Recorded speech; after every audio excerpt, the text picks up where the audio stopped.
यहाँ पर जो है हवाला लिया गया है उनके, इनको जो है एविडेंस में इस्तेमाल किया गया है। सर क्या कुछ कहना चाहेंगे, क्या कुछ जानकारी देना चाहेंगे? इन वेद शास्त्रों को आपने यहाँ पर समझाने की कोशिश की गई है, क्या कुछ कहना चाहेंगे? आम जनता आपको देख रही है, सुन रही है। हाँ जी, सबसे पहले तो मैं आपको ये बताना चाहूँगा, जितने भी ये हम अपने भगत भाई यानी जन समूह आप देख रहे हैं, हम हैं जगत गुरु तत्वदर्शी संत रामपाल जी महाराज के शिष्य। जी, कहाँ से है सर आप? मेरा नाम है खुशहाल दास, जिला नैनीताल हल्द्वानी और उत्तराखंड का मैं रहने वाला हूँ। और यहाँ पर संत रामपाल जी महाराज के शिष्य हैं हम। और 3 दिन का ये जो समागम आपने देखा या सुना है, आज समापन था। और 3 दिन का ये दिव्य यज्ञ लहरा, इसमें और अखंड पाठ चला हुआ था। क्या कुछ बताना चाहेंगे? हम ये बताना चाहते हैं, हमारे गुरु जी जगत गुरु तत्वदर्शी संत एक ही होता है, जिसका प्रमाण हमारे गीता जी बता रही है। और अगर आपको समय हो मैं दिखा भी सकता हूँ। वैसे तो गीता जी में बोला है तत्वदर्शी संत ही पूरा श्री कृष्ण ने बनाई कैसे वे पूरा ब्रह्मांड पूरा मतलब कंप्लीट ज्ञान रखते हैं, आध्यात्मिक ज्ञान रखते हैं। हम आध्यात्मिक ज्ञान से लगभग पूरा विश्व अभी अवगत है। जिस ज्ञान को सिर्फ हमारे गुरु जी जगत गुरु तत्वदर्शी संत रामपाल जी महाराज ही दे रहे हैं, क्योंकि ये एक ऐसा लोक है जहाँ सच्चाई का चलता नहीं है, लेकिन सच्चाई अपना दम रखती है। उसमें एक शक्ति है, वो एक उभर के आई है। इसी सच बताने के कारण हमारे गुरु जी अभी आपको पता है कहाँ है। और ये गुरु जी इस समागम के माध्यम से, इस दिव्य धर्म यज्ञ के माध्यम से, इसके माध्यम से पूरा विश्व को ये बताना चाह रहे हैं कि मनुष्य जीवन का जो वैल्यू है, मनुष्य जीवन कितना इम्पोर्टेंट है। और जिससे हम ये ज्ञान हमारे गुरु जी आत्मज्ञान और आध्यात्मिक ज्ञान, हम वैसे वाले ज्ञान से तो परिचित हैं, जैसे पढ़ना ये जो वो वाला ज्ञान है, लेकिन जो आध्यात्मिक ज्ञान जो आज जैसे हम यहाँ पर इतने खड़े हैं, हम खड़े इसीलिए हैं कि हमारे अंदर वो आत्म तत्व विद्यमान है, यानी आत्मा है। उसके बारे में हमको कुछ भी नहीं पता है। गुरु जी हमारे आत्मज्ञान और परमात्म ज्ञान बता रहे हैं। आपने एक चीज़ देखा होगा, सुना होगा, discovery is the word the things which is already exist in the world, in the universe. उसको बताने वाला देखिए हमारी ये पवित्र किताब आप सारे देख लिया।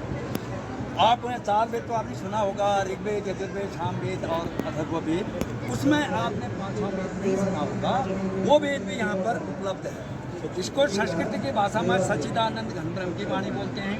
5वां वेद, सूक्ष्म वेद और कबीर सागर, कबीर वाणी, कबीर बीजक, ये 5वां वेद है। इसमें कंप्लीट ज्ञान आप कहाँ से सृष्टि उत्पत्ति हुई है, कैसे हम यहाँ पहुँचे, कैसे ये मरते हैं, क्यों जन्मते हैं, ऐसे सारा इसमें विवरण है। सर ये 5वें वेद का जो विवरण जो है कहाँ पर उल्लेख है इसका? करेक्ट, 5वां वेद भी है। जी जी, 5वां वेद को पहले हम गीता जी से आपको बताते हैं। हमारे गुरु जी बताते हैं 4थे अध्याय के 25 में बताया है कि गुरु जी बताते हैं एवं बहुविधा यज्ञा विदिता ब्रह्मणे मुखे। उसका अर्थ ये है कि जो धार्मिक अनुष्ठानों का विस्तार से वर्णन है, वो सच्चिदानंद घन ब्रह्म की वाणी में लिखा है, जो वो अपने मुँह कमल से बोलते हैं। जैसे अभी मैं बोल रहा हूँ, आप रिकॉर्डिंग कर रहे हैं, वैसे वो परमात्मा उस ज्ञान को बोलता है, उसको लिपिबद्ध किया जाता है। ये वाणी 600 वर्ष पूर्व कबीर साहिब, जिसको यहाँ कबीरदास से हम जानते थे, हमको भी पता नहीं था, वो पूर्ण परमात्मा है, पूर्ण सृष्टि के रचनहार हैं, सबके उत्पादक प्रभु हैं वो कबीरदास जिनको कहा जाता है।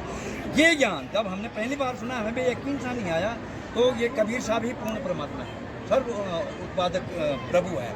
तो ये प्रमाण अगर आप देखना चाहते हैं, हम आपको वो भी दिखा सकते हैं। ये इन वेदों में इनका सारा उल्लेख है। इनके अलावा जैसे आप देख पा रहे हैं, बाइबिल देख आप पा रहे हैं आप, इसके अंदर भी उसको माइटी कबीर कहा है। इसमें उस कबीर साहिब को अल्लाह अकबर, कबीरू कबीरन खबीरन कहा है। ये कुरान शरीफ आप देख सकते हैं, इसमें है। ये तो सागर ही है, कबीर सागर, उनका ये पूरा वर्णन है। और अगर आप इन वेदों में चाहें, अगर आपको थोड़ा सा एक चीज़ दिखाना चाहते हैं, इसमें फर्स्ट में ही दिखा देते हैं। ये है, आप ही पढ़ सकते हैं, देख लीजिए। या जो ये ऋग्वेद मंडल नंबर 9 सूक्त 20 के मंत्र 1 में क्या लिखा है, थोड़ा आप ही पढ़ लीजिए। प्रा कबीर देवा है ना। तो अभी इसमें लिखा भी है, अगर आप इसका अर्थ जानते हैं, ये शब्द का रक्षक वाले वो अनुवाद करता ने उनको ज्ञान न होने की वजह से उन्होंने मेधावी और कवि रखा है, वह कबीर देव है, वह पूर्ण परमात्मा कबीर देव है, जो क्षमता में। आइए आप बाकी तो इसमें और टाइम लंबा हो जाएगा, इसलिए हम शॉर्ट आप इसमें, अब आप गीता जी है और ये देखो, इसमें वो कवि के रूप में बात करते हैं। तो 8वें अध्याय के 9 में 8 का अध्याय का 9। अच्छा रिपोर्टर साहब और क्या बोलते हैं मीडिया पर्सन साहब, आपको एक चीज़ कहना चाहेंगे। एक सबसे बड़ा सरप्राइज मैं बताना चाहता हूँ, मैं भी हिंदू हूँ, आप भी हिंदू हूँ। वो सरप्राइज ये है, जैसे हमारी गीता जी है, इसको हम सर्वधारी मान रहे हैं, नो डाउट आप भी बोल रहे हैं, लेकिन प्रॉब्लम कहाँ पर है कि इसको तो मान रहे हैं हम कवर को, लेकिन इसके अंदर क्या लिखा है उसको नहीं मान रहे हैं। प्रॉब्लम यहाँ पर है, समझ गया आप। गीता जी में 700 श्लोक हैं टोटल, 18 अध्याय हैं, 574 श्लोक हमारे जो काल क्या बोलते हैं वो भगवान बोलते हैं, उसमें श्री कृष्ण भगवान 574 हैं। एक फर्स्ट श्लोक जो है, बल्कि मैं उसके बारे में थोड़ा बताना चाहता हूँ। हम किस जगह पर खड़े हैं, गीता जी का फर्स्ट श्लोक है, धर्म क्षेत्रे कुरुक्षेत्रे शमे वेता युत्सह माम का पांडवा च किम कुर्वन्ति संजया।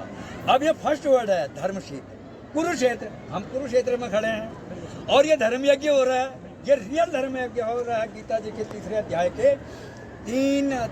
के 10 से 15 में क्लियर बोलता है कि शास्त्र अनुकूल जो साधना है वो यहाँ पर हो रही है। आप भी सौभाग्यशाली हैं, भले आप उतना परिचित नहीं होंगे। और मैं आपको ये भी बताना चाहता हूँ कि मैं पहले मिलिट्री में था और मैं किस चीज़ पे विश्वास करता हूँ, जैसे प्रत्यक्षम किम प्रमाणम।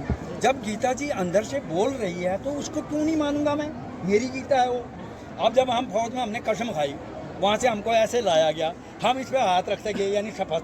कहने का मतलब ये इतना सर्वधारी, इतना पवित्र पुस्तक है जिसका हम कसम ले रहे हैं। लेकिन सरप्राइज और आश्चर्य की बात है, उसमें जो लिखा है वो हमको पता ही नहीं, गलत तो नहीं बता रहा। इस ज्ञान को, इसलिए तत्वदर्शी संत बोला है, उस ज्ञान को एक एक शब्द हमारे गुरुजी संत रामपाल जी महाराज बता रहे हैं।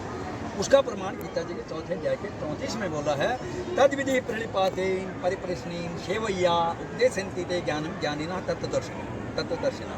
अर्थात वो ज्ञान, यानी कंप्लीट ज्ञान, हम कहाँ से आए, हम जन्म मृत्यु क्यों होते हैं, हमको सबसे बड़ा रोग है जन्म मृत्यु का। तो हमारे गुरुजी बोलते हैं भाई आपका जन्म मृत्यु कैसे खत्म होगा, वो गीता जी में सारा लिखा हुआ है। गीता जी का 18वें अध्याय के 62 में हमारे गुरुदेव बोलते हैं कि भाई तुम यहाँ तो जन्म मृत्यु रहेगी, अगर तुम हमेशा के लिए सुख रहना चाहते हो, सुखी से जीना चाहते हो, अमर धाम को जाना चाहते हो, तो 18वें अध्याय के 62 में बोला है, गुरुदेव बताते हैं, तमेव शरणम गच्छ सर्वप्रसादात् प्रामम स्थानम प्राप्त होता है एवर लास्टिंग, हम ही का रहने वाला, जहाँ कोई काम नहीं, कोई दुख नहीं, कोई टेंशन ही नहीं, कोई प्रॉब्लम नहीं। ये ज्ञान हमारे